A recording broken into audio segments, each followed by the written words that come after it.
Hey, welcome to Retirement Made Easy. I want you to imagine you're 64 years old. You've got $1.1 million saved. Can you retire this year?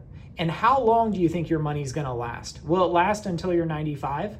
Today, we're gonna be going through a case study of just that. A woman that's 64 years old, has $1.1 million saved, and she doesn't know how long her money can last if she retires this year. And by the end of the video, I want you to decide whether it's a good idea for her to retire. So let's jump into it. Okay, so this is our Retirement Made Easy listener, and her name is Liz. I'm gonna call her Liz, that's not her real name. She's 64 years old. She was born in 1961. And I kind of rounded some of the figures to keep this private for privacy reasons and to keep things confidential in regards to Liz's situation, if you will. Her Social Security amount at 67, which is her full retirement age, is $3,500. So it's a quite nice benefit. PIA stands for Primary Insurance Amount. That just means her benefit at her full retirement age. Now, Liz is 64, she's divorced. She was the high income earner in her family, so the spousal Social Security benefit will not play into this decision. Now, one thing to note, her primary insurance amount, $3,500, that's a really, really good benefit. In 2024, the highest Social Security benefit at full retirement age was just over $4,000 a month. So her benefit is quite large. She is thinking about a life expectancy of 95. Obviously, there's not an expiration date on our birth certificate, but she would rather plan for longer than kind of expected. She said, probably 90 or 92 would probably be reasonable, but wanted to see what 95 looked like. We'll keep going on.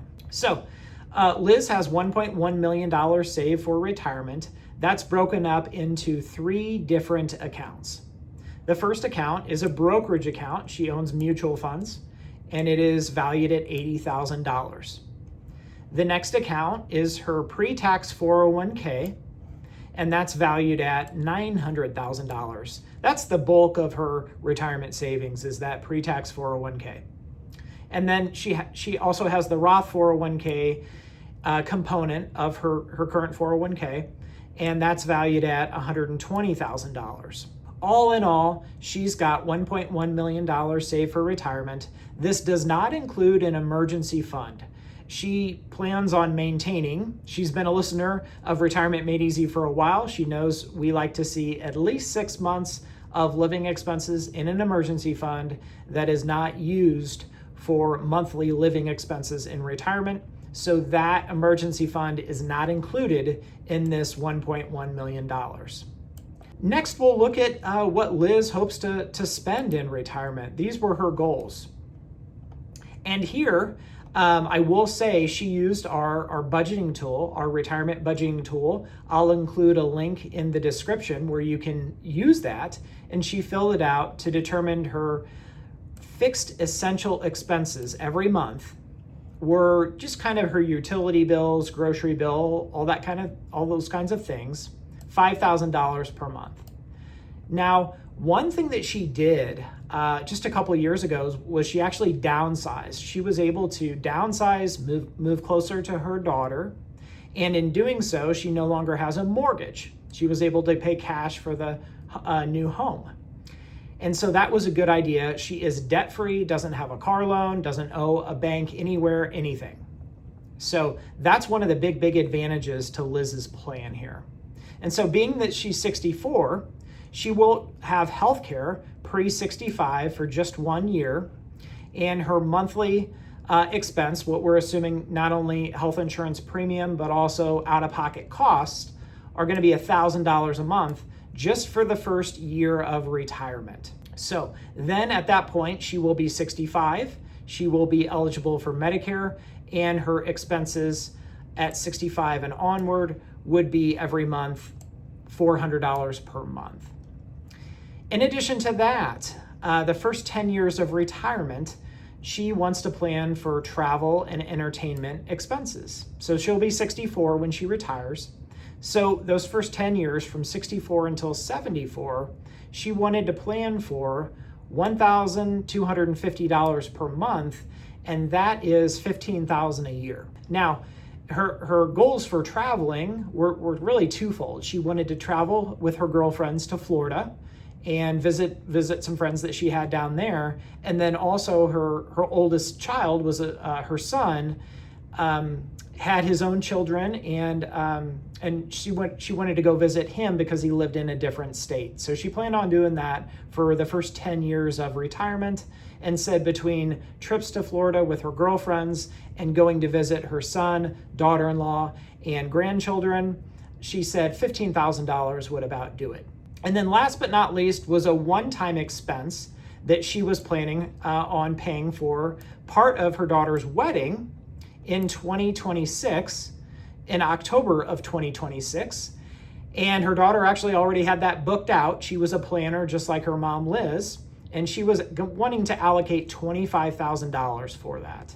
Now, fun fact, of all the months that you can get married, the most popular month for a wedding is October. I would have thought it was May or June, but according to thenot.com, October was the most popular month and has been for several years to get married. So I thought that's a fun fact. So these are kind of her goals. Liz's goals is, we broke out her fixed expenses, her healthcare expenses, which will go down once she turns 65. Travel and entertainment for the first 10 years is $15,000 a year. And then she has daughter's wedding. Now, the one other thing that I'll mention as far as her fixed essential expenses is she uses what we call sinking funds. So for vehicle maintenance and home maintenance, she sets aside money every single month into a fund, and those accounts are earmarked for upgrades and maintenance to her home and to her vehicle, not only maintaining the vehicles, but also vehicle upgrades down the road. So that's one thing. So if you're not seeing vehicle purchases or expenses here, that's how she's accounting for vehicle purchases and home maintenance and upgrades throughout the years. It's in this fixed essential expenses. And if you're just hearing about a sinking fund for the first time, it's something that we recommend clients utilize at RetireStrong, which is my firm. So what is this going to look like? We kind of know what Liz's Social Security is at 67, her full retirement age. We know she's got $1.1 million saved. What other sources of income will she have? Well, she had talked about part-time income, and she wanted to start her own business, a small business of organizing the home. So whether it's closet organization, kitchen organization, or even garage organization, this is kind of a passion of hers. She's very, very organized, which is one of the reasons why we enjoy working with her so much, because she's just so darn organized and likes not only keeping her financial house in order, but also her home in order too. So that is something that she is considering starting up when she retires. But in addition to that, she's got a very small pension. She's going to have $700 a month from a pension. This is with an old employer she used to work for. They do not offer a lump sum pension option. So she's going to start that $700 a month. And being that she's a divorced woman, she's elected the 10-year certain in life. And what that means is it will pay out the $700 a month for as long as Liz lives. But if something were to happen to her in the first 10 years after collecting this pension, it would pay out for at least 10 years. So hypothetically, heaven forbid, if something happened to her in year 5, this pension would continue to pay out for 5 more years to her son and daughter. So this is what she has saved for retirement. Is this going to be enough?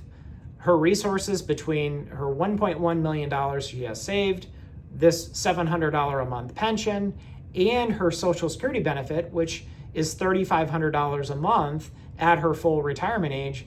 Is this going to be enough? So that's what I'm going to show you next. So this is what the first draft of her plan looks like. You can see at 64, she retires. Her fixed essential expenses are $5,000 a month. And if you flunk math class, like a lot of us, that's $60,000 a year. So $5,000 a month times 12 months is $60,000 a year after taxes. And then you can see Liz's pension. This is the after taxes are withheld. Her pension is $7,140 per year. And then she's got other expenses this first year. If you recall, she's paying for travel, which is $15,000. And then on top of that, she's got healthcare of $12,000. So the combination of the two is $27,000. So she's living on not only the $60,000 plus travel and healthcare of $27,000. So this is what she's withdrawing, the shortfall she's withdrawing from her retirement accounts. Starts retirement with $1.1 million. Now, you'll see there's a couple years that goes by. Really, the first 3 years of retirement, she doesn't have a Social Security check. And at 67, after tax, that would be $38,319. You'll see the pension is fixed for life. It does not have a cost of living component to it. So it's as good as it gets that first year. And then the next year, you remember she's got that wedding expense that kicks in. So that's why her other expenses that year are $45,442. We do have travel and healthcare indexed with inflation. And you'll see her travel actually shuts off after the 10th year of retirement here. So at that point, she just kind of has healthcare expenses all the way down until she's 95. And then her fixed living expenses, which are indexed at 3% per year, all the way down until she's 95. So looking at this plan, big picture, this plan is run at averaging 5.25% per year. So assuming her 401k, brokerage account, Roth 401k are all growing at 5.25% per year, her money will last essentially until she's 95, and she's got $41,000 left over. Now, we like to see a bigger number left over here because one of the reasons is we don't know what her long-term care costs are going to be, and that's a big, big risk that she has. So her options were to say, okay, gosh, what would this look like if we could get a better than 5.25% return on our retirement savings? And so that's what we did next to just kind of pivot a little bit and say, okay, how much does your plan improve if we get higher than 5.25%? So the same plan, which I'm going to show you next, and this is it, is starting with $1.1 million at retirement at 64. If she gets an extra 1% per year and averages 6.25% throughout her retirement, she ends up with $763,610. So quite the difference from the prior plan that at 95, there was only $41,000 left. And what's the difference between the two plans again? Was the first plan assumed only that she averaged 5.25% per year, and the second plan assumed that she was able to get an average of 6.25% per year. And she was amazed that that extra 1% per year could make such a drastic difference on her retirement success. So in talking with Liz, her big concerns were she didn't know how long her money would last. And so we were able to kind of show her that, hey, with a 6.25% return throughout retirement, your money's going to last well until you're 95. Her other concern was, well, can she afford to retire today? And I think we were able to prove that kind of the tipping point with her plan was between 5.25 and 6.25.